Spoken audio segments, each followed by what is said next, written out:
Hello aspirants, welcome to my channel Civil Signal. और आज हम एमपीपीएससी प्रीलिम्स का टेस्ट डिस्कस करने वाले हैं। ये जो टेस्ट है ये फुल लेंथ टेस्ट है जिसमें सारी यूनिट्स मतलब जो 10 यूनिट्स हैं एमपीपीएससी प्रीलिम्स के एग्जाम की उसके सारे क्वेश्चंस आएंगे। और ये क्वेश्चन पेपर में 100 क्वेश्चंस होंगे उन 10 यूनिट्स से। तो ये एक फुल लेंथ टेस्ट है, इसको देकर आपको काफी ज्यादा कॉन्फिडेंस आएगा एमपीपीएससी एग्जाम के लिए। अच्छा, ये वाला टेस्ट अटेम्प्ट करने के पहले मैं आपको बोलना चाहूंगी कि एमपीपीएससी में बहुत सारे फैक्चुअल क्वेश्चंस आते हैं और बहुत सारे इजी क्वेश्चंस भी आते हैं। ठीक है, तो ये टेस्ट लगाकर आप डरिएगा मत कि कौन से क्वेश्चन हमसे नहीं बन रहे हैं, तो हमारी प्रिपरेशन अच्छी हुई है कि नहीं हुई है। लेकिन ये टेस्ट आप जरूर लगाइए, इससे आपको क्या होगा, आप अगर एक बार इस टेस्ट में वो क्वेश्चन देख लेते हैं, अगर वो एग्जाम में आता है तो वो आप उसको 100% सही करके आएंगे, क्योंकि वो उसी टाइम आपको एग्जाम में क्लिक हो जाएगा। तो ज्यादा से ज्यादा एफएलटी सॉल्व कीजिए, जितना पढ़ना था आपने उतना पढ़ लिया है, अब आप रिवीजन कीजिए और ज्यादा से ज्यादा एफएलटी सॉल्व कीजिए, क्योंकि एफएलटी से बहुत सारे क्वेश्चंस आने की संभावनाएं होती हैं। ठीक है, तो स्टार्ट करते हैं हम फर्स्ट क्वेश्चन से। क्योंकि क्या होता है, कभी कभी हम थ्योरी में वो पार्ट नहीं पढ़ पाते हैं जो जो एग्जाम में पूछ लिया जाता है। ठीक है, तो वो सारे जो फैक्चुअल क्वेश्चंस होते हैं वो एफएलटी से ही कवर होते हैं। तो मैं आपको रिकमेंड करूंगी कि एफएलटी जरूर देखिएगा। और ये जो एफएलटी है वो बहुत अच्छे प्रेस्टिजियस इंस्टीट्यूट की है, चेतन मीना इंस्टीट्यूट जो है सिविल सर्विसेज का, उसके क्वेश्चंस हैं। ठीक है, तो सारे क्वेश्चन 100 क्वेश्चंस तक आपको जरूर करने हैं। ठीक है, पहला क्वेश्चन है। अच्छा, ये जो सीरीज होने वाली है वो हिंदी और इंग्लिश दोनों में होगी। इंग्लिश में मैं क्वेश्चन पढ़ूंगी, फिर हिंदी में उसको चेंज करके आप उसका आंसर दीजिएगा। ठीक है, और प्रिंटेड भी हिंदी और इंग्लिश दोनों ही लैंग्वेज में है। क्लियर? चलिए स्टार्ट करते हैं फर्स्ट क्वेश्चन से। पहला क्वेश्चन है, Project Zero is related to which of the following. जो प्रोजेक्ट जीरो था वो किससे रिलेटेड है? तो इसका करेक्ट आंसर है अमेजोन। ठीक है, अमेजोन ने प्रोजेक्ट जीरो स्टार्ट कराया था जिससे वो ई कॉमर्स बिजनेस को इंडिया में प्रमोट कर सके। ठीक है, चलिए सेकंड क्वेश्चन है, consider the following statements about the election commission of India. देखो, इलेक्शन कमीशन ऑफ इंडिया के स्टेटमेंट्स आपको कंसिडर करना है। पहला पहला क्या है? It is the body responsible for the elections of the parliament, state legislature and the panchayat.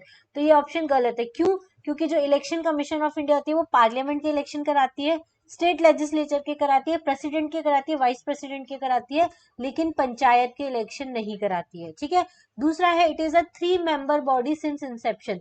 तो ये भी गलत है। क्यों? क्योंकि ये 3 मेंबर बॉडी नहीं है, ये पहले 1 मेंबर बॉडी थी जिसमें सिर्फ इलेक्शन कमीशन ऑफ इंडिया होता था, फिर बाद में इसको 3 मेंबर बॉडी बना दिया गया। ठीक है, क्वेश्चन स्टेटमेंट नंबर 3 है, the commission does not have the power to register a political party under the representation of people act 1951। तो ठीक है, इसमें पूछा है फॉल्स स्टेटमेंट कौन सा है। तो इसका करेक्ट आंसर क्या होगा हमारा? फॉल्स स्टेटमेंट कौन सा है? B option. ठीक है, ये वाला स्टेटमेंट तो सही है। कमीशन के पास पावर नहीं है कि वो किसी पॉलिटिकल पार्टी को रजिस्टर कर सके under the representation of people act 1951। तो दो स्टेटमेंट कौन कौन से गलत है? पहला और दूसरा गलत है, तो B option is the correct answer. Clear? चलिए question number 3, which one of the following statement is correct regarding the union public service commission. ये जो क्वेश्चन है वो कहां से आया है? यूनिट 10 से आया है। ठीक है, यूनिट 10 बहुत ज्यादा इंपॉर्टेंट है, इसके क्वेश्चंस आपको सारे करने हैं। ठीक है, तो पहला स्टेटमेंट बोल रहा है, it deals with the recruitment of all India services and the central services of the group A and group B. ठीक है, तो ये वाला स्टेटमेंट तो सही है कि यूनियन पब्लिक सर्विस कमीशन जो होता है वो ऑल इंडिया सर्विसेज के साथ डील करता है। फिर दूसरा स्टेटमेंट है, द क्लासिफिकेशन ऑफ सर्विसेज, पे and the condition of services is regulated by the cadre management and the training commission. ठीक है, तो ये वाला ऑप्शन जो है वो गलत है। ठीक है, तो इसका करेक्ट आंसर पूछा है, करेक्ट पूछा है इसमें, तो कौन सा करेक्ट है? सिर्फ A only is the correct answer. ठीक है, चलिए question number 4, which statement about the national human right commission is incorrect पूछा है। क्या पूछा है? इनकरेक्ट पूछा है। यूनिट 10 का ही क्वेश्चन है। पहला स्टेटमेंट क्या बोल रहा है इसका? देखो, पहला स्टेटमेंट है, it's ex officio members include the chairperson of schedule caste, schedule tribe and the backward classes commission. तो ये करेक्ट स्टेटमेंट है। दूसरा है, chief commissioner appointed for the person with disabilities x officio member, ये भी सही है। The chairperson of national commission for women is it's x officio member, ये भी सही है।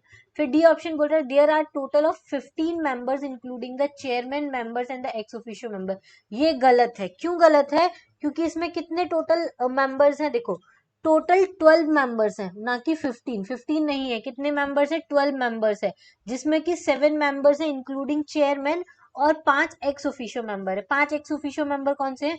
जो ऑप्शन ए बी सी में दिए हैं, schedule caste, schedule tribe, backward class commission के चेयरमैन, पर्सन विद डिसेबिलिटी के चेयरमैन और वुमेन कमीशन के चेयरमैन। तो ये 5 एक्स ऑफिशियो चेयरमैन है और 7 चेयरमैन प्लस अदर मेंबर्स है। तो टोटल कितने मेंबर्स है याद रखना है आपको, 12 मेंबर्स होते हैं नेशनल ह्यूमन राइट कमीशन में। तो इसका करेक्ट आंसर क्या होगा? D option is the correct answer. क्यों डी ऑप्शन करेक्ट आंसर है? क्योंकि क्वेश्चन में इनकरेक्ट ऑप्शन पूछा है। क्लियर? चलिए question number 5, to home can the central vigilance commission और any vigilance commissioner address it's resignation letter. तो सीबीसी जो होता है वो किसको अपना रेजिग्नेशन लेटर देता है? तो इसका करेक्ट आंसर क्या होगा? इसका करेक्ट आंसर है प्रेसिडेंट ऑफ इंडिया। ठीक है, सीवीसी और वीसी मतलब कि विजिलेंस कमिश्नर जो है वो अपना रेजिग्नेशन लेटर किसको देते हैं? प्रेसिडेंट ऑफ इंडिया को देते हैं। क्लियर? चलिए question number 6, who was the first chairman of the national green tribunal? कौन है जो पहला चेयरमैन है नेशनल ग्रीन ट्रिब्यूनल का? तो इसका सही आंसर क्या होगा?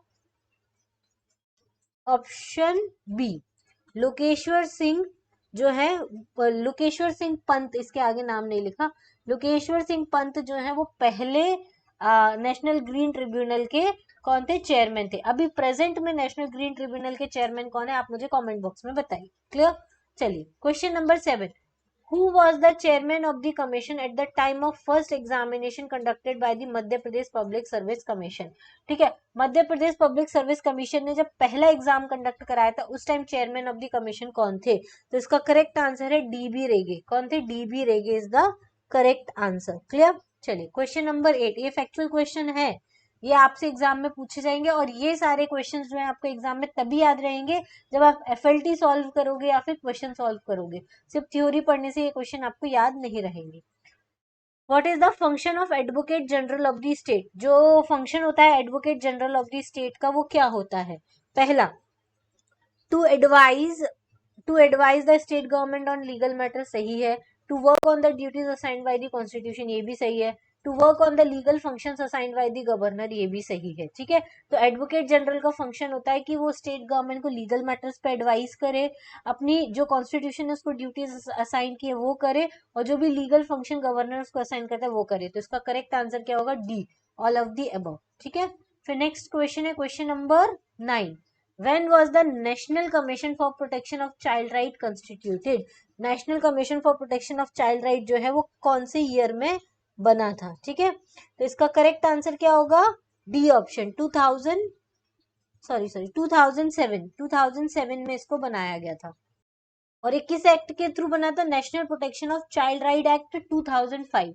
2005 में चाइल्ड राइट प्रोटेक्शन एक्ट आया था, उसी के हिसाब से इसको कमीशन को बनाया था 2007 में। ये डेट जरूर याद रखना है। ठीक है, नेक्स्ट क्वेश्चन है question number 10, when was the state commission for women? जो स्टेट कमीशन फॉर वुमेन थी वो कब कॉन्स्टिट्यूट की गई थी? तो इसका करेक्ट आंसर क्या होगा? 1998 में कॉन्स्टिट्यूट की गई थी। कब की गई थी? 1998 में कॉन्स्टिट्यूट की गई थी। ठीक है, चलिए अच्छा, और एक्ट कौन सा था? एक्ट भी याद रखिएगा, 1995 का एक्ट था और 1998 में बनी थी। ऐसे ही प्रोटेक्शन वाला 2005 का एक्ट था और 2007 में बनी थी। क्लियर? चलिए अब क्या करना, मैच करना है। जो सिंगिंग दी है उसको, वो किस एरिया की सिंगिंग है उससे मैच करना है। क्लियर? चलिए पहला है देवरी सिंगिंग। तो देवरी सिंगिंग कहाँ की है? तो बुंदेलखंड की। अच्छा, ये एबीसीडी वाले जब भी आप करें, ये इस टाइप के क्वेश्चन एमपीपीएससी में बहुत देखे जाते हैं, तो इसके लिए आप क्या कर लीजिए, पहले ही साइड में ए बी सी डी लिख लीजिए। ठीक है, अब देवरी सिंगिंग कहाँ का है? बुंदेलखंड का, तो A4 लिख लीजिए। फिर सिंगाजी सिंगिंग कहाँ का है? निमाड़ का है, तो ये 2 लिख लीजिए। फिर बसदेव सिंगिंग कहाँ का है? बघेलखंड का है, तो 1 लिख लीजिए। भरथरी सिंगिंग कहाँ का है? मालवा का है, तो ये 3 लिख लीजिए। तो 4 2 1 3 इज द करेक्ट आंसर। तो इससे आपका टाइम भी बच जाएगा और आपका करेक्ट आंसर टिक हो जाएगा, नहीं तो बहुत सारे में कंफ्यूजन हो जाता है। अच्छा, आपको सिर्फ ये भी पता है ना, देवरी सिंगिंग जो है वो बुंदेलखंड का है, तो भी आप इसको एलिमिनेट कर सकते हो सी ऑप्शन, क्योंकि ए का 4 से सिर्फ सी ऑप्शन ही मैच कर रहा है। क्लियर? चलिए question number 12, select the false statement. कैसा सिलेक्ट करना है? False statement. Subhadra Kumari Chauhan was the only Chhayavadi poet, तो ये कैसा स्टेटमेंट है? ठीक है, तो पहला स्टेटमेंट है Subhadra Kumari Chauhan was the only Chhayavadi poet, तो ये गलत है। सुभद्रा कुमारी चौहान ने महादेवी वर्मा जो थी वो ओनली प्रोमिनेंट पोइट थी छायावादी की। ठीक है, दूसरा है वीरों ka Kaisa Ho Basant is the creation of Subhadra Kumari Chauhan, ये सही है। रानी की झांसी की रानी, ये भी सुभद्रा कुमारी चौहान का ही क्रिएशन था। फिर नेक्स्ट है Subhadra Kumari Chauhan belongs to the Khandwa district of Madhya Pradesh, तो ये वाला भी सही है। तो इसका फॉल्स स्टेटमेंट कौन सा होगा? ए option is the correct answer for the question number 12। ठीक है, चलिए question number 13, what is the main feature of the Khajuraho temple? Khajuraho temple का मेन फीचर क्या है? इसका करेक्ट आंसर है स्कल्पचर ऑफ द रति क्रीड़ा। ठीक है, वहां पे बहुत इरोटिक स्कल्पचर्स बने हुए हैं जिसको हम रति क्रीड़ा बोलते हैं, तो ये वहां की क्या है? मेन फीचर है। क्लियर? चलिए next question, question number 14, consider the following statements. Tatya Bhil is called the Robin Hood of the Nimar and the Bhima Nayak called the Indian Robin Hood. दोनों ही स्टेटमेंट क्या है? गलत है, तो इसका correct answer क्या होगा? नन। ठीक है, अब क्यों गलत है देखो, तात्या भील जो है उसको रोबिन हुड ऑफ इंडिया बोला जाता है, और जो भीमा नायक होता है उसको रोबिन हुड ऑफ निमाड़ बोला जाता है, दोनों को इंटरचेंज कर दिया गया है। ठीक है, तो याद रखना तात्या मतलब इंडिया और भीमा मतलब निमाड़। क्लियर? चलिए क्वेश्चन नंबर 15, इसमें भी मैच करना है, क्वेश्चन नंबर 15 में मैच करना है। पहला है देखो, ये ABCD वाला ही है, तो यहाँ पे आप साइड में लिख लीजिए ABCD। ठीक है, अब माघ डायनेस्टी कहाँ की है? तो ये तो किसकी है? बघेलखंड की है। अभीरा डायनेस्टी किधर की है? तो ये निमाड़ की है। बोधी डायनेस्टी कहाँ की है? त्रिपुरी की है। और बकाटका डायनेस्टी कहाँ की है? बुंदेलखंड की है। तो इसका करेक्ट आंसर क्या हो जाएगा? 1, ए का 1, बी का 2, सी का 4 और डी का 3। ठीक है, तो इसका करेक्ट आंसर आप देख लीजिए कौन सा है। C option is the correct answer, 1, 2, 4, 3। चलिए नेक्स्ट क्वेश्चन है question number 16, Madhya Pradesh state was formed on the recommendation of which commission? किस कमीशन के रिकमेंडेशन से हमारा मध्य प्रदेश बना था? तो इसका करेक्ट आंसर है फजल अली कमीशन, और ये कब बनाया गया था? 1953 में बनाया गया था। ठीक है, चलो क्वेश्चन नंबर 17, अच्छा फजल अली कमीशन ने कितने स्टेट्स की रिकमेंडेशन दी थी? तो 14 स्टेट्स और 6 यूनियन टेरिटरीज बने थे इस कमीशन के रिकमेंडेशन के बाद। क्लियर? चलिए question number 17, the painting of a woman lying in the love and separation shows the painting of which caves? ये जो एक स्त्री की है जिसमें प्रेम और विरह मतलब लव और सेपरेशन दोनों बताए, ये कौन सी केव में बनाई हुई पेंटिंग है?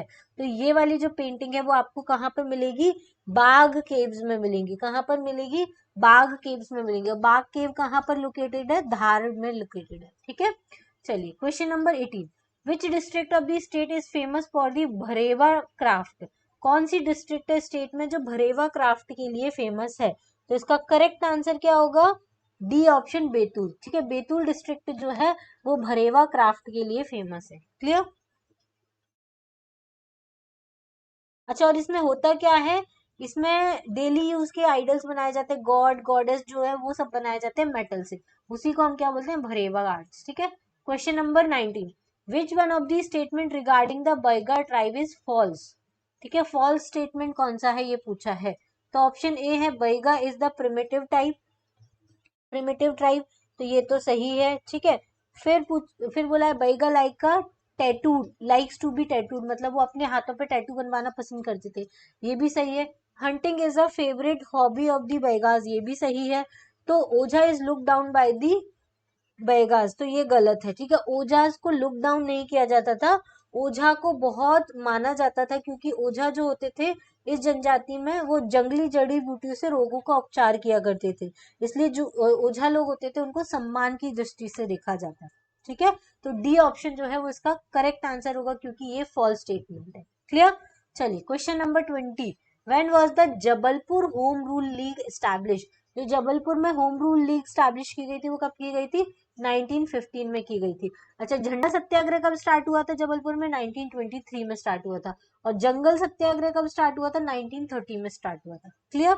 चलिए question number 21, which of the following countries is located in the continent of Europe.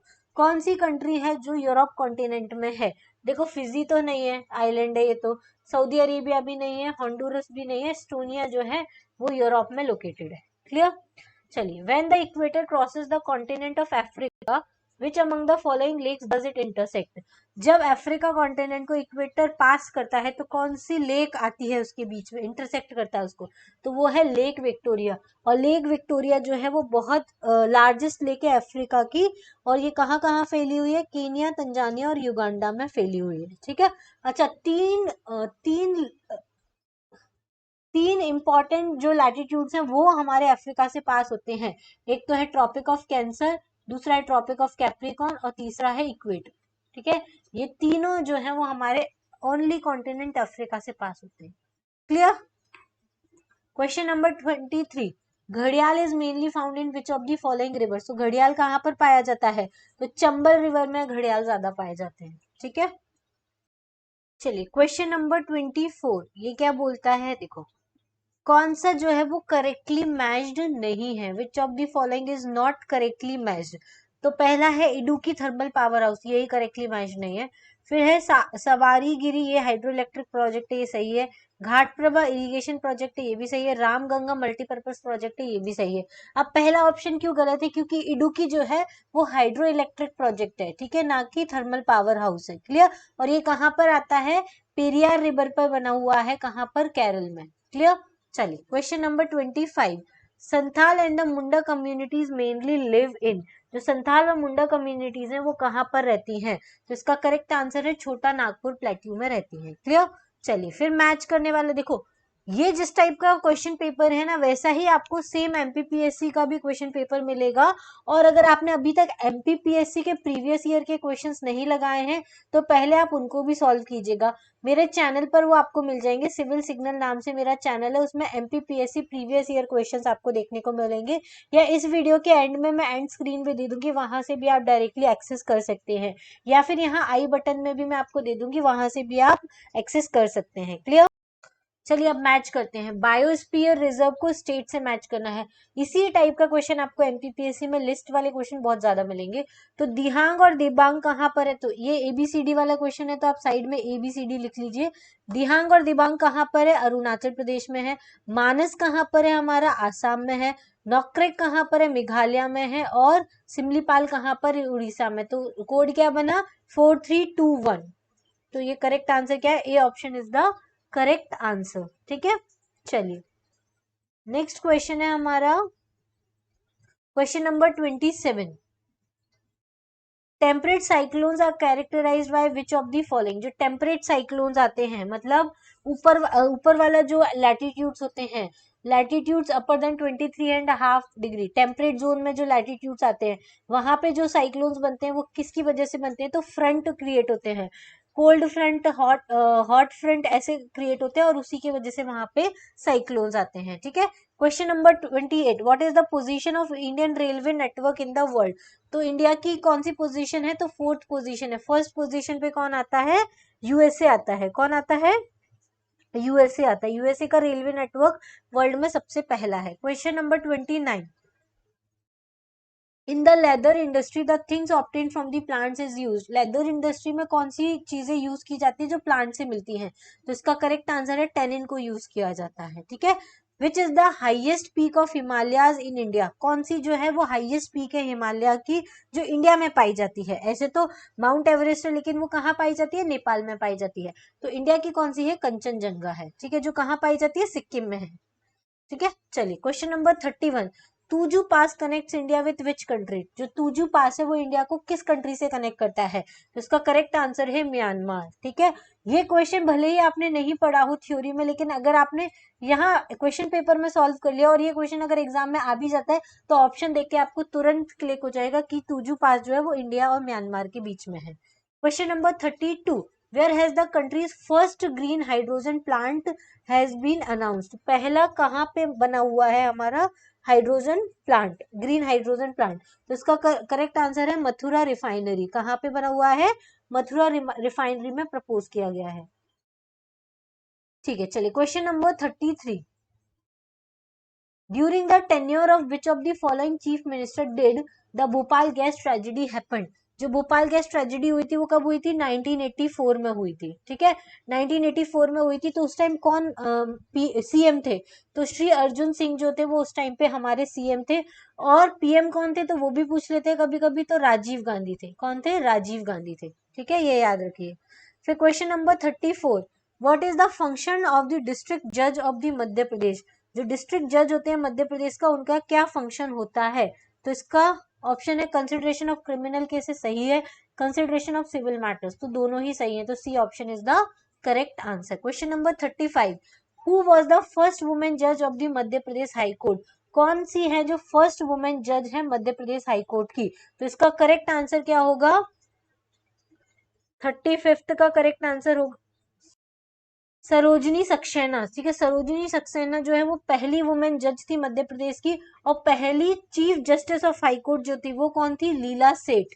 ठीक है, लीला सेठ जो थी वो पहली chief justice of high court थी, पहली women chief justice of high court थी। ठीक है, चलिए question number 36, under which article of the governor can reserve a bill for the consideration of the president, किस आर्टिकल के थ्रू गवर्नर जो है वो बिल को रिजर्व कर सकता है प्रेसिडेंट के कंसिडरेशन के लिए, तो इसका करेक्ट आंसर है आर्टिकल 201। अच्छा, आर्टिकल 213 के अकॉर्डिंग क्या राइट है गवर्नर को कि ऑर्डिनेंस इशू कर सकता है, सेम आर्टिकल 123 के अकॉर्डिंग प्रेसिडेंट ऑफ इंडिया को राइट है कि वो ऑर्डिनेंस इशू कर सकती है। ठीक है, चलिए क्वेश्चन नंबर 37 क्वेश्चन है, for which sector mission Bodhi has been run by the Madhya Pradesh government in the budget 2021-22, जो मिशन बोधि था वो किसके लिए लॉन्च किया गया था, तो इसका करेक्ट आंसर है एजुकेशन के लिए मिशन बोधि लॉन्च किया गया था, और ये गवर्नमेंट ऑफ मध्य प्रदेश ने स्टार्ट किया था, जिससे स्मार्ट क्लासेस, ऑनलाइन और ई लर्निंग को बढ़ावा दिया जा सके in the field of education. Clear, चलिए question number 38, select the false statement. False statement देखो, इस टाइप के एमपी में बहुत क्वेश्चन आते हैं, कभी फॉल्स पूछ लेते हैं, कभी इनकरेक्ट पूछ लेते हैं, कभी करेक्ट पूछ लेते हैं। उस केस में अगर आप तुक्का भी लगा रहे हो ना, बहुत बार गलत हो जाते हैं, तो आपका सही क्वेश्चन भी गलत हो जाएगा। तो कहीं पे भी फॉल्स लिखा है तो उसको पहले ही अंडरलाइन कर लेना, जिससे कि आपका क्वेश्चन जो है वो गलत ना हो। ठीक है, चलिए option A, gram sabha elected by the person registered in the electoral roll, ये सही है। Sarpanch has the right to call the meeting of the gram sabha, ये भी सही है।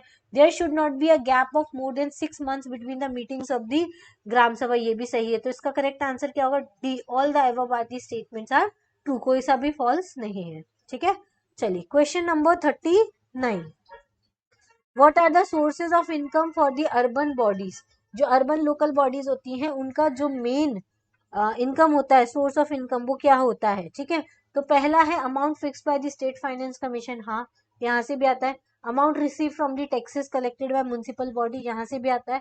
और amount fixed by the national finance commission, तो इसका करेक्ट आंसर क्या होगा, D option, all of the above. ठीक है, इन सबसे सोर्स ऑफ इनकम आता है। चलो क्वेश्चन नंबर 40, क्वेश्चन नंबर 40 क्या है, give the correct sequence of the most urbanised district of Madhya Pradesh, कौन सी वाली सिटी जो है वो सबसे ज्यादा अर्बनाइज्ड है, इसको आपको बताना है। तो सबसे ज्यादा अर्बनाइज्ड है भोपाल सिटी, भोपाल सिटी में कितना अर्बनाइजेशन है, 81% है। ठीक है, फिर है इंदौर 75%, फिर है ग्वालियर 62%, और सबसे कम अर्बनाइज है कौन सी, 58.5% जबलपुर। तो ए ऑप्शन जो है वो उसका करेक्ट आंसर होगा। क्लियर, चलिए क्वेश्चन नंबर 41, क्वेश्चन नंबर 41 में भी मैच लिस्ट 1 को लिस्ट 2 से मैच करना है। और क्या पूछा है, development of industrial areas in Madhya Pradesh under MSc scheme for the year 2017-18 and correct the list. अब इंडस्ट्रियल सेक्टर दिया और लोकेशन दी है, तो ये करंट का क्वेश्चन था। तो इसमें फूड क्लस्टर कहाँ पे बनाया गया है, तो देखो फूड क्लस्टर बनाया गया है बड़ौदी शिवपुरी में बनाया गया है, ठीक है। उसके बाद अपैरल क्लस्टर कहाँ पे बनाया गया है, तो बीजापुर इंदौर में बनाया गया है, ठीक है। उसके बाद नमकीन एंड अलाइड क्लस्टर कहाँ पे बनाए गए हैं, तो रतलाम के नमकीन फेमस है तो रतलाम में बनाए गए हैं। फिर रेडीमेड गारमेंट्स जो है वो कहाँ पे बनाए गए हैं, ग्वालियर में बनाए गए हैं, ठीक है। तो ये ABCD वाला क्वेश्चन था, आपको वैसे ही मार्क करना था, मैंने ऐसे कर दिया। लेकिन आप ये गलती बिल्कुल मत कीजिए, इससे क्वेश्चन हमेशा गलत होता है। तो फूड क्लस्टर पहला आपको पता है, तो कहाँ पे बनाया गया है, 3 में बनाया गया है, ठीक है। अपैरल कहाँ पे बनाया गया है, 4 में बनाया गया है। नमकीन फर्स्ट में बनाया गया है, और रेडीमेड गारमेंट्स ग्वालियर 3 में बनाया गया। थ्रो 3 4 सॉरी ए का 3 4 1 2 2, ठीक है। 3 4 1 2 इज द करेक्ट आंसर, तो C option is the correct one, ठीक है। चलिए question number 42, Which scheme was implemented for the benefit of the women victims of the domestic violence in मध्य प्रदेश? कौन सी स्कीम को start किया था domestic violence in Madhya Pradesh को के लिए, ठीक है। तो इसका करेक्ट आंसर है बी ऑप्शन, उषा किरण योजना स्टार्ट किया गया था। और ये कब स्टार्ट किया गया था, 2008 में किया गया था, जो भी डोमेस्टिक वायलेंस को झेल रही हैं उन महिलाओं के लिए, ठीक है। चलिए question number 43, when was the schedule caste relief scheme started? जो शेड्यूल कास्ट रिलीफ स्कीम है वो कब स्टार्ट की गई थी, तो इसका करेक्ट आंसर है 2015 में, ठीक है। चलिए question number 44, select the false among the following statements about the article 20 of the Indian Constitution। Article 20 किस में आता है, फंडामेंटल राइट्स में आता है। तो it is a fundamental right, ये तो सही है। Protection against ex law is available only for the offences and their punishment under the civil law, तो ये वाला ऑप्शन गलत है, ठीक है। और asking an accuse to give blood और fingerprints is not a breach of protection give against the self defence, ये भी सही है। ऑल ऑफ द अबव, ये तो गलत है। तो कौन सा स्टेटमेंट फॉल्स है, तो B statements are the false one, तो इसका करेक्ट आंसर क्या होगा, बी ऑप्शन, क्लियर। चलिए क्वेश्चन नंबर 45 में क्या पूछा, consider the following statements regarding anti defection law in India. Anti defection law in India के रिगार्डिंग कौन सा स्टेटमेंट सही है। A person shall not be disqualified if his parent political parties merges with another. देखो किसी anti defection के अंदर किसी को डिस्क्वालीफाई नहीं किया जाएगा अगर उसकी खुद की पॉलिटिकल पार्टी ने मर्ज कर लिया दूसरी पॉलिटिकल पार्टी, तो इसमें वो डिस्क्वालीफाई नहीं होगा, ठीक है। दूसरा क्या होगा, the speaker of both the houses has the power to decide on the disqualification of member of the house concern, ये एकदम सही है। देखो एंटी डिफेक्शन बिल किस लिए आया था, कि जो पॉलिटिशियंस थे वो एक पार्टी को छोड़ के दूसरी पार्टी में चले जाते थे, तो उनको डिस्क्वालीफाई कर दिया जाता है, उसके लिए आया था। और ये कौन से अमेंडमेंट एक्ट के थ्रू आया था, 52nd कॉन्स्टिट्यूशन अमेंडमेंट एक्ट के थ्रू आया था 1985 में। और इस टाइम हमारे PM कौन थे, राजीव गांधी थे, ठीक है। ये आपसे क्वेश्चन पूछे जाते हैं, MPPSC में पूछा गया एक बार क्वेश्चन है कि जब एंटी डिफेक्शन बिल आया था उस टाइम PM कौन से थे, ठीक है। तो इसका करेक्ट आंसर होगा, दोनों ही ऑप्शन करेक्ट है, ठीक है। चलिए question number 46, consider the following statements. पहला, the reserve bank of India manages and administer the securities of the government of India. Second, the government of India issues the treasury bill. तो reserve bank of India जो है वो क्या करता है, manage करता है securities of government of India, तो एकदम सही स्टेटमेंट है। दूसरा, गवर्नमेंट ऑफ इंडिया जो है वो ट्रेजरी बिल्स इशू करता है, ये भी सही है। तो इसका करेक्ट आंसर क्या होगा, बोथ। अब नेक्स्ट क्वेश्चन है करेक्टली मैच्ड पूछा है। तो पहला, revenue deficit, excess of revenue expenditure of the government over the revenue receipts, मतलब जितनी रिसीट्स है उससे ज्यादा एक्सपेंडिचर कर दिया तो डेफिसिट होगा। दूसरा, the difference between the total expenditure and total receipts of the government excluding borrowing, ये भी एकदम सही है। तीसरा, primary deficit excluding interest payments from the fiscal deficit, तो ये भी एकदम सही है। तो इसका करेक्ट आंसर क्या होगा, D option 1 2 and 3। Primary deficit में इंटरेस्ट पेमेंट और फिस्कल डेफिसिट को हटा दिया जाता है, ठीक है। चलिए question number 48, is the verification facility available in the positive pay mechanism. तो जो पॉजिटिव पे मैकेनिज्म होता है या इसको हिंदी में क्या बोलते हैं, पॉजिटिव पे मैकेनिज्म ही बोलते हैं, ठीक है। तो इसका करेक्ट आंसर क्या होगा, इसका करेक्ट आंसर होगा पॉजिटिव पे मैकेनिज्म का बी ऑप्शन, डबल वेरिफिकेशन का रिक्वायरमेंट होता है, ठीक है। Question number 49, non banking financial committee के संबंध में कौन सा कथन सत्य है, मतलब statement true regarding the NBFCs, तो NBFCs can not deposit demand deposits, तो ये एकदम सही है। एनबीएफसीज जो होती है वो डिमांड डिपॉजिट नहीं ले सकती। NBFCs can be part of the payment and settlement system, ये सही है। NBFC can issue the cheque by themselves, तो ये गलत है, ये भी गलत है, सॉरी। एनबीएफसी जो है वो पेमेंट एंड सेटलमेंट सिस्टम का पार्ट नहीं होती हैं, ठीक है। और ये इस एनबीएफसी जो है वो डिमांड डिपॉजिट भी जमा नहीं कर सकती, तो ये वाला तो सही है। और can not be the part of payment, तो ये वाला गलत है। कैन इशू द चेक, तो जब पेमेंट सेटलमेंट का पार्ट नहीं होती तो चेक भी इशू नहीं कर सकती है, तो इसका ट्रू स्टेटमेंट कौन सा है, तो ए option is the correct answer, ठीक है। चलिए क्वेश्चन नंबर 50, 50 क्वेश्चन पूरे हो गए हैं, अब नेक्स्ट 50 क्वेश्चन बचे हैं, तो प्लीज इस वीडियो को बीच में छोड़ के मत जाइएगा, बहुत हेल्पफुल वीडियो होने वाला है जो 19 जून का एग्जाम देने वाले हैं उनके लिए, ठीक है। चलिए क्वेश्चन नंबर 50 है, 105th constitutional amendment bill is related to which subject, जो 105th कॉन्स्टिट्यूशनल अमेंडमेंट बिल है वो किससे रिलेटेड है, तो right to states to make backward class list, A option is the correct answer, और इसी के थ्रू एनसीबीसी बनाया गया है, national commission for the backward classes, और ये कौन से आर्टिकल में इंसर्ट किया गया है, 338 के बी आर्टिकल में इंसर्ट किया गया, ठीक है। Question number 51, Indian constituent assembly was constituted under which of the following, जो कॉन्स्टिट्यूएंट असेंबली है वो किस एक्ट के थ्रू बनाई गई थी, तो under the cabinet mission plan जो था 1946, उसके अंदर कॉन्स्टिट्यूएंट असेंबली को कॉन्स्टिट्यूट किया गया था, क्लियर। चलिए क्वेश्चन नंबर 52, देखो under what circumstances an ordinance is issued by the president, किन केसेस में ऑर्डिनेंस को इशू किया जाता है प्रेसिडेंट के कहने, when both the houses of parliament are in session, तो जरूरत ही नहीं है। When both the houses of parliament not in session, हाँ तब कर सकते हैं।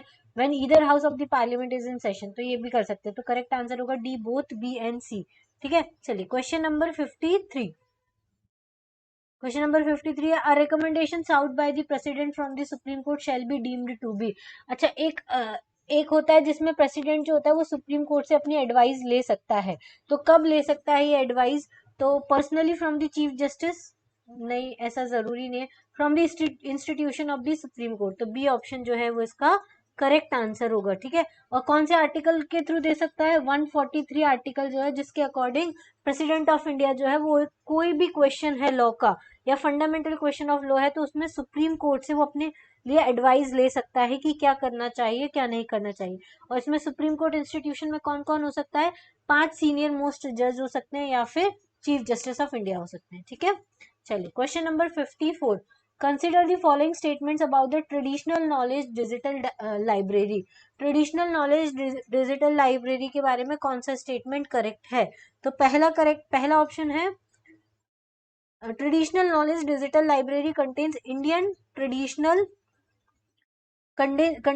Traditional medical knowledge in the digitised format, तो ये एकदम सही ऑप्शन है, ठीक है। दूसरा है the ministry of commerce is implementing agency for this, तो ये गलत ऑप्शन है, क्यों गलत है देखो, तो इसका करेक्ट आंसर होगा वन ओनली। अब देखो traditional knowledge of digital library जो है वो मेनली मेडिसिनल प्लांट्स का कलेक्शन है, और ये किसने स्टार्ट किया है, ये ज्वाइंट वेंचर है, किसका, council of scientific and industrial research मतलब CSIR का, plus ministry of science and technology से रिलेटेड है, ना कि कॉमर्स से, तो इसलिए सेकंड ऑप्शन जो है वो इसका करेक्ट आंसर नहीं है, ठीक है। चलिए question number 55, which right is obtained under the forest right act 2006, जो फॉरेस्ट राइट एक्ट 2006 के अकॉर्डिंग कौन सा स्टेटमेंट जो है वो करेक्ट है, option A, right of ownership and residence on the forest land under the personal और the common occupation, ठीक है। दूसरा, right of all forest villages to be converted into the revenue villages and settle in them, देखो जो forest right act आया है ना वो फॉरेस्ट ड्वेलिंग कम्युनिटी के लिए आया है, क्योंकि उनका राइट होता था फॉरेस्ट ड्वेलिंग कम्युनिटी का फॉरेस्ट के ऊपर, तो उन्हीं के लिए ये राइट आया है जिसमें फॉरेस्ट विलेजेस बनाए जाएंगे और उन फॉरेस्ट विलेजेस को कन्वर्ट किया जाएगा रेवेन्यू विलेजेस में, और वहां पे उनको सेटल किया जाएगा, ठीक है। तो question number 56, which one of the following statement is true regarding the use of chemical fertiliser in agriculture, chemical fertiliser का यूज किया जाता है एग्रीकल्चर में, कौन सा स्टेटमेंट ट्रू है, acidification of soil and the mineral degradation होता है, तो ये सही है। Chemical fertiliser can kill bacteria and other micro organism, ये भी सही है। The use of chemical fertiliser increases the cost of production in the long run, ये भी सही है। तो इसका करेक्ट आंसर क्या होगा, all of the above are true. ठीक है, चलिए क्वेश्चन नंबर 57। 57 में है, which of the following is not included in the able quadrat, कौन सा है जो इंक्लूडेड नहीं है एबिल क्वाड्रेट में? तो इसका करेक्ट आंसर होगा सी ऑप्शन, माइग्रेशन। ठीक है, माइग्रेशन नहीं है। चार मेन रीजन है एबिल क्वाड्रेट के, एक तो है ओवर एक्सप्लॉइटेशन, दूसरा है लॉस ऑफ हैबिटाट, तीसरा frequent extinction of the species, and चौथा है इन्वेजन ऑफ एलियन। तो इसमें माइग्रेशन जो है वो इंक्लूडेड नहीं है। चलिए question number 58, arrange the green house gases in the order of increasing global warming potential, कौन सी है जो सबसे ज्यादा ग्लोबल वार्मिंग पोटेंशियल करती है? तो increasing in the order of increasing global warming potential, तो सबसे ज्यादा इंक्रीज कौन करती है? ठीक है, तो देखो ग्लोबल वार्मिंग पोटेंशियल को बढ़ाने के, तो कार्बन डाइऑक्साइड सबसे ज्यादा करती है, तो सबसे पहले ये आएगा, फिर मीथेन आएगा, तो मतलब 3, 4, फिर आएगा नाइट्रस ऑक्साइड 1, फिर आएगा सल्फर हेक्साक्लोराइड। तो 3, 4, 1, 2 जो इसका करेक्ट आंसर है बी ऑप्शन। ठीक है, चलिए question number 59, sort out the falsehood regarding the major state institution, जो फॉल्सहुड है मेजर स्टेट इंस्टीट्यूशन के रिगार्डिंग उसको आपको देखना है, फॉल्सहुड देखना है। ठीक है, MP State Election Commission was constituted on 1st February 2014। ठीक है, दूसरा स्टेटमेंट है, ये एकदम सही है, 1994 में बना था, बसंत प्रताप सिंह ने इसको हेड किया था। दूसरा, the provision of Madhya Pradesh Public service commission given in the article 315 से 320, तो जो पब्लिक सर्विस कमीशन है उसमें ही स्टेट का भी दिया हुआ है और यूनियन का भी दिया हुआ है, तो बी ऑप्शन भी क्या है, करेक्ट है। फिर C option, state human right commission was constituted on 13 September 1995 and is headed by the Narendra Kumar Jain. ठीक है, तो ये भी सही है। ठीक है, अच्छा ये याद रखना, मध्य प्रदेश का स्टेट इलेक्शन कमीशन ने किसको हेड, बसंत प्रताप सिंह ने हेड किया था, और स्टेट ह्यूमन राइट कमीशन को हेड किसने किया था, नरेंद्र कुमार जैन ने किया था। ठीक है, तो इसमें से सारे ही करेक्ट हैं, और इन्होंने फॉल्सहुड पूछा था, तो डी ऑप्शन होगा आंसर इसका, नन ऑफ दी अबव। ठीक है, कोई सा भी जो है वो करेक्ट, कोई सा भी जो है वो फॉल्स नहीं है। ठीक है, चलिए क्वेश्चन नंबर 60 आ गया, which type of pollution affect the most in the Taj Mahal in Agra, तो एयर पॉल्यूशन जिसके वजह से एसिड रेन होती है उसके वजह से ताजमहल कैसा हो गया था, येलो येलो हो गया था। ठीक है, question number 61, when was the national wind solar hybrid policy implemented, कब national wind solar hybrid policy को इम्प्लीमेंट किया गया था? तो इसका करेक्ट आंसर है मई 2018 में किया गया था। Maximum vitamin A is found in, किस में पाया जाता है, मैंगो में पाया जाता है, और आंवले में क्या पाया जाता है, मैक्सिमम विटामिन सी पाया जाता है। ठीक है, चलिए question number 63, who discover the electron and when, तो किसने डिस्कवर किया था, जे थॉमसन ने डिस्कवर किया था 1897 में, ये साइंस का क्वेश्चन है। Question number 64, where was the India's first national yogasana sports championship organised, पहला नेशनल योगासन स्पोर्ट्स चैंपियनशिप कहाँ पे किया गया था? तो इसका करेक्ट आंसर है बी ऑप्शन, एक सेकेंड, भुवनेश्वर इसका करेक्ट आंसर है। कौन सा आंसर है, भुवनेश्वर उड़ीसा में जो आता है वो इसका करेक्ट आंसर है। क्लियर, चलिए question number 65, कॉइनडेक्स who has been appointed as the brand ambassador of the CoinDocs, तो CoinDocs का एम्बेसडर किसको अपॉइंट किया गया है? तो इसका नाम है अमिताभ बच्चन। अब ये CoinDocs क्या है, तो CoinDex एक प्लेटफॉर्म है जो क्रिप्टो करेंसी में ट्रेडिंग करता है। ठीक है, और इनका एम्बेसडर किसको बनाया, अमिताभ बच्चन को बनाया गया है। ठीक है, question number 66, by what name was the major Dhyan Chand Khel Ratna award formerly known, जो मेजर ध्यानचंद खेल रत्न अवार्ड है उसको किस नाम से जाना जाता है? तो इसका करेक्ट आंसर है राजीव गांधी खेल रत्न अवार्ड के नाम से जाना जाता है। फिर आएगा हमारा question number 67, which award was awarded to the former prime minister of Japan Shinzo Abe, Shinzo Abe जो थे वो पहले प्राइम मिनिस्टर थे जापान के, तो उनको कौन से अवार्ड से नवाजा गया था? तो इसका करेक्ट आंसर है पद्म विभूषण दिया गया था। ठीक है, चलिए क्वेश्चन नंबर 68, 68 में क्या पूछा गया है, recently the name of Facebook company has been changed to what, तो क्या नाम चेंज किया है इसका, मेटा नाम कर दिया गया है। इंस्टाग्राम और फेसबुक अब आता है मेटा लिखा आता है उसको। ठीक है, question number 69, who has been awarded the best actress award at the 67th national film award academy. तो इसका करेक्ट आंसर है कंगना रनौत। ठीक है, किसको दिया गया है? कंगना रनौत को दिया गया है। Question number 70, where was the new biotechnology centre for the north east tribal inaugurated recently? कहाँ पे न्यू बायोटेक्नोलॉजी सेंटर बनाया गया है? क्वेश्चन नंबर 70 है। ठीक है, तो इसका करेक्ट आंसर है डी ऑप्शन, अरुणाचल प्रदेश। अरुणाचल प्रदेश जो है वहां पे नॉर्थ ईस्ट का ट्राइबल्स के लिए बायोटेक्नोलॉजी सेंटर बनाया गया है। Question number 71, which country is the 101st country of the international solar alliance? ठीक है, इंटरनेशनल सोलर अलायंस में पार्ट लेने वाली 101 नंबर की कंट्री कौन सी है? तो ये है हमारी अमेरिका। ठीक है, चलिए question number 72, who has been appointed as the new chief of the NDRF? NDRF मतलब नेशनल डिजास्टर रिलीफ फंड। इसके न्यू चीफ कौन बने हैं? तो इसके नए चीफ बने हैं अतुल कारवाल। कौन बने हैं? अतुल कारवाल। और इनको एनडीआरएफ का नया चीफ बनाया गया है। Question number 73, question number 73, who has been appointed as the new chief of the? Navy के नए चीफ, अभी अभी तीनों के चीफ चेंज हुए हैं, आर्मी के चीफ, नेवी के चीफ और एयरफोर्स के चीफ। ठीक है, इन तीनों के चीफ आपको याद रखने हैं। तो इसके तो कौन है? आर हरि कुमार है। ठीक है, आर हरि कुमार को अपॉइंट किया गया है नेवी के चीफ के रूप में। कब किया गया है? 2021 में ही किया गया है। इसके पहले कौन था? एडमिरल करमबीर थे। ठीक है, चलो 74th क्वेश्चन आ गया। ऐसे 20 क्वेश्चन बचे हैं, वीडियो छोड़ के नहीं जाना है, लास्ट तक देखना है, आपके 100 क्वेश्चन पक्के हो जाएंगे। हो सकता है कि इन 100 क्वेश्चन में से अगर आपको 2 से 3 क्वेश्चन भी फंसते हैं तो आपके लिए बहुत अच्छा है एमपीपीएससी एग्जाम के लिए। ठीक है, चलिए, which of the following will play a major role in the 6G technology? तो जो 6G टेक्नोलॉजी आने वाली है उसमें कौन मेजर रोल प्ले करेगा? Satellite integration, artificial intelligence, autonomous vehicle, all of the above. तो इसका करेक्ट आंसर है all of the above. 75th question है, the time taken to transfer the data in the network is called? जितना time लगता है data को transfer करने में नेटवर्क में, उसको हम क्या बोलते हैं? लेटेंसी बोलते हैं। Question number 76, Pathania 2 robot was developed for which field? जो पटानिया 2 रोबोट है वो किस लिए डेवलप किया गया है? तो इसका करेक्ट आंसर है सी के लिए डेवलप किया गया है। और ये पटानिया 2 रोबोट जो है वो जितने भी रेयर सब्सटेंसेस है सी के अंदर डिस्कवर करेगा। और ये पैसिफिक ओशियन में लॉन्च किया गया है। कहाँ पर लॉन्च किया गया है याद रखना है, पैसिफिक ओशियन में इसको लॉन्च किया गया है। क्लियर? चलिए question number 77, when was the cyber safe India initiative launch? जो साइबर सेफ इंडिया इनिशिएटिव है वो कब लॉन्च किया गया था?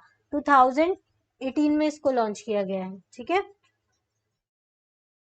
चलो क्वेश्चन नंबर 78, स्मार्ट गवर्नेंस में टी का अर्थ क्या है? देखो, ये जो स्मार्ट है इसमें से किसी का भी अर्थ पूछा जा सकता है, तो आपको स्मार्ट का पूरा फुल फॉर्म पता होना चाहिए। वैसे तो इसका करेक्ट आंसर है बी, ट्रांसपेरेंट होता है। एस फॉर होता है, देखो स्मार्ट का फुल फॉर्म बताती हूँ। एस फॉर होता है सिंपल, एम फॉर होता है मॉरल, ए फॉर होता है अकाउंटेबल, आर फॉर रिस्पॉन्सिबल और टी फॉर ट्रांसपेरेंट। ठीक है, simple, moral, accountable, responsible and transparent governance. उसका करेक्ट आंसर होगा B option. Question number 79, what is the internet explorer? Internet explorer क्या है? एक ब्राउजर प्रोग्राम है। गूगल क्या है? एक सर्च इंजन है। यूट्यूब क्या है? एक सर्च इंजन है। ठीक है, चलिए question number 80, what does the hash stand in the Twitter? Twitter में हैश का क्या मतलब होता है? ये आईसीटी के क्वेश्चन है, आईसीटी के क्वेश्चन है। ठीक है, नाम याद नहीं आ रहा मुझे।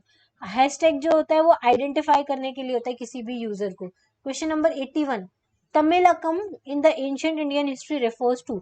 तमिलकम जो है वो किस किस इंडियन हिस्ट्री को रेफर करता है? तो इसका करेक्ट आंसर क्या होगा? एक सेकेंड देखो, इसका करेक्ट आंसर होगा D option, ancient Tamil country which includes the parts of present day Karnataka, Andhra Pradesh और केरला। इसको तमिल कंट्री के साथ साथ कर्नाटक, आंध्र प्रदेश और केरल, जो ये तीनों स्टेट्स को मिला के बनाया जाता था, उसको हम तमिलाकम बोलते थे। क्या बोलते थे? तमिलाकम बोलते थे। ठीक है, चलिए question number 82, with reference to the princely state of Hyderabad consider the following statement? जो प्रिंसली स्टेट था हैदराबाद को, जिसको बाद में अनेक्स किया गया था, उससे रिलेटेड स्टेटमेंट देखिए। When India got independence Hyderabad was the largest princely state. जब इंडिया को इंडिपेंडेंस मिली थी तब हैदराबाद एक बड़ा प्रिंसली स्टेट था। ये सही ऑप्शन, सही है स्टेटमेंट। दूसरा है Hyderabad joined in India by the operation polo. देखो ऑपरेशन पोलो लॉन्च किया गया था जिससे हैदराबाद को एनेक्स किया जा सके इंडिया में, ठीक है। तो इस ये भी ऑप्शन सही है, तो इसका करेक्ट आंसर होगा सी, बोथ 1 एंड 2। कहाँ है option C, both 1 and 2 is the correct answer, ठीक है।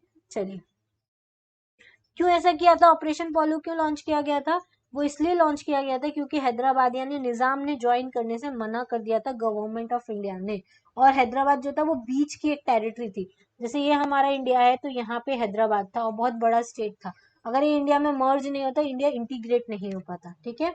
चलिए question number 83, who among the following wrote the economic history of India. India की इकोनॉमिक हिस्ट्री किसने लिखी है, तो आरसी दत्त ने लिखी है, ठीक है। चलिए क्वेश्चन नंबर 84, सिर्फ 15 क्वेश्चन बचे हैं, 5 से 10 मिनट में आपके क्वेश्चन कंप्लीट हो जाएंगे। हो सकता है इन 15 क्वेश्चन में से अगर एक दो क्वेश्चन भी आपके फंस गए तो बहुत ही अच्छा है, क्योंकि ये सारे फैक्चुअल क्वेश्चन हैं, ठीक है। चलिए, in the literature of the Chola empire the famous book called Thirumurai is related to. इस टाइप के क्वेश्चन एमपीपीएससी में देखे गए थे 2020 के एग्जाम में, ठीक है। चलिए, तो इसका करेक्ट आंसर क्या होगा, क्वेश्चन नंबर 84 का क्वेश्चन का करेक्ट आंसर है B option, writing of Shaivite saints, ठीक है। जो थिरुमुरई है वो सेवाइट सेंट्स के ऊपर लिखा गया है। Question number 85, consider the following pairs in the history of India. Indian history के क्वेश्चन है, ठीक है। Pair is not correctly matched, कौन सा पेयर है जो करेक्टली मैच्ड नहीं है, तो हैदराबाद बुरहानुल मुल्क ये गलत है, अवध निजामुल मुल्क ये भी गलत है, बंगाल मुर्शिद कुली खान, सिर्फ यही वाला स्टेटमेंट जो है वो करेक्टली मैच्ड है, तो इसका करेक्ट आंसर क्या होगा 85 का ए। अब देखो हैदराबाद की स्थापना किसने की थी, मोहम्मद कुली कुतुब शाह ने की थी, और अवध की स्थापना किसने की थी, शादत खान ने की थी, ठीक है। तो दोनों याद रखना है आपको, अवध की स्थापना किसने की थी, सादत खान ने की थी, और हैदराबाद की किसने की थी, कुली कुतुब शाह ने की थी, कुली कुतुब शाह ने की थी, और बंगाल की मुर्शिद कुली खान ने की थी, ठीक है। तो 1 and 2 is the correct answer. Question number 86, consider the following statements about the travellers who visited India during the historical time. कौन से ट्रैवलर्स थे जिन्होंने इंडिया को विजिट किया था, पहला, फाहीन describe the social and economic condition of India during the Gupta period. ये सही है क्योंकि फाहीन जो आया था वो चंद्रगुप्त के टाइम पर आया था इंडिया में। फिर दूसरा, Itsing came to India to study Buddhism, ये भी सही है, तो दोनों ही स्टेटमेंट क्या है, करेक्ट है, ठीक है। चलिए question number 87, by whom was the famous magazine name Mahratta started. Mahratta नाम की जो मैगजीन थी वो किसने स्टार्ट की थी, तो इसका करेक्ट आंसर है बाल गंगाधर तिलक। देखो बाल गंगाधर तिलक ने 2 मैगजीन स्टार्ट की थी, एक थी केसरी जो किस लैंग्वेज में थी, कि 2 स्टार्ट की थी, एक केसरी और एक महारत्ता। तो केसरी जो थी वो मराठा लैंग्वेज में थी और महारत्ता जो थी वो इंग्लिश लैंग्वेज में थी, ठीक है। ये दोनों याद रखना है। Question number 88, about the Hindustan republic association. Hindustan republic association के बारे में है, तो पहला है, it was a revolutionary organisation founded by the Sachindra Nath Sanyal and the associates, ये एकदम सही है, ठीक है। दूसरा ऑप्शन क्या है, its objective was to establish a federal state like the United States of America through an organized and armed rebellion। तो दोनों ही स्टेटमेंट्स क्या हैं, करेक्ट हैं। Question number 89, when was the Madhya Pradesh state institute of the rural development made autonomous. कौन सा मध्य Pradesh state institution है जिसने rural development को ऑटोनॉमस बनाया था, कब बनाया था ये, ठीक है। तो इसका करेक्ट आंसर है डी ऑप्शन, 1996 में बनाया गया था, ठीक है। और ये जो इंस्टीट्यूशन है वो कहाँ पर है, जबलपुर में है, कहाँ पर है, एक सेकेंड, जबलपुर में है, क्लियर। चलिए 90th क्वेश्चन है, इसके बाद सिर्फ 10 क्वेश्चन बाकी हैं। तो फुल नेम क्या है, एसक्यूएल का सिंपल क्वेश्चन है, ये पूछा जा सकता है। इसका मतलब है एसक्यूएल का फुल फॉर्म क्या होता है, स्ट्रक्चर्ड क्वेरी लैंग्वेज, एसक्यूएल का फुल फॉर्म होता है। Question number 91, which of the following crops is called the queen of cereals. Queen of cereals किसको बोलते हैं, मेज को बोलते हैं, ठीक है। चलिए question number 92, Madhya Pradesh, in which region of Madhya Pradesh is the maximum expansion of the bamboo forest found. Madhya Pradesh के किस एरिया में सबसे ज्यादा बैम्बू फॉरेस्ट मिलता है, तो इसका करेक्ट आंसर है साउथ ईस्ट वाले रीजन में मिलता है। साउथ ईस्ट मतलब बालाघाट वाला रीजन, ठीक है। उस वो वहां वाला जो रीजन है वहां पे सबसे ज्यादा आपको बालाघाट हुआ, बैतूल, शहडोल, अनूपपुर, होशंगाबाद डिस्ट्रिक्ट में सबसे ज्यादा आपको ये मिलता है, ठीक है, बैम्बू फॉरेस्ट। फिर according to the Koppen, Koppen, the climate of Madhya Pradesh has been classified into how many parts. ठीक है, कोपेन के अकॉर्डिंग मध्य प्रदेश के क्लाइमेट को कितने पार्ट्स में क्लासिफाई किया गया है, तो 2 पार्ट्स में क्लासिफाई किया गया है। ठीक है, तो यहाँ पे 2 पार्ट्स कौन कौन से हैं, पहला है ट्रॉपिकल सवाना क्लाइमेट और दूसरा ड्राई कोल्ड मॉनसून, मतलब यहाँ पे एक गर्मी वाला मौसम है और एक ठंडी वाला मौसम है। ठीक है, चलिए question number 94, in which category Madhya Pradesh received कृषि कर्मण award for the 6th time on 2 जनवरी 2020। 2020 में कृषि कर्मण अवार्ड मिला था, कौन सी रेंज में मिला है, कौन सी 2 कैटेगरी में मिला है, तो व्हीट और पल्सेस के प्रोडक्शन में मिला है। ठीक है, चलिए question number 95, by what name is the existence alluvial soil in the northern part of MP known? जो नॉर्दर्न पार्ट है एमपी का, वहां पे एलुवियल सॉइल को किस नाम से जाना जाता है, तो इसका करेक्ट आंसर है बोथ बी एंड सी, लूवी सॉइल या फिर एलुवियल सॉइल के नाम से ही जाना जाता है। Question number 96, recently for which field Durgabai Vyam was honored with the Padmashri award. जो दुर्गाबाई व्याम है उनको पद्मश्री अवार्ड में किस नाम से ऑनर किया गया था, क्यों ऑनर किया गया है उनको। ठीक है, तो उनको किया गया है जनजाति चित्र के लिए, या फिर हम बोल सकते हैं ट्राइबल पोर्ट्रेट के लिए दुर्गाबाई व्याम को पद्मश्री अवार्ड दिया गया है। ठीक है, question number 97, how many total minerals received from the Madhya Pradesh have been declared as a minor mineral? मध्य प्रदेश के कितने मिनरल्स को माइनर मिनरल बोला गया है, sorry it's a slip of tongue, तो इसका आंसर है बी ऑप्शन। ठीक है, क्वेश्चन नंबर 98 से 2 ही क्वेश्चन बचे हैं। Madhya Pradesh only military airport is located in which district? Madhya Pradesh का ओनली मिलिट्री एयरपोर्ट है वो कहाँ पर लोकेटेड है, तो Gwalior is the correct answer. Question number 99, which one of the following island is separated by a 10-degree channel? तो इसका करेक्ट आंसर है Andaman and Nicobar island. Question number 100 last question है, with reference to the earthquake consider the following statement। पहला, rock blocks are getting deformed and eventually an earthquake occurs due to the sudden movement of each other।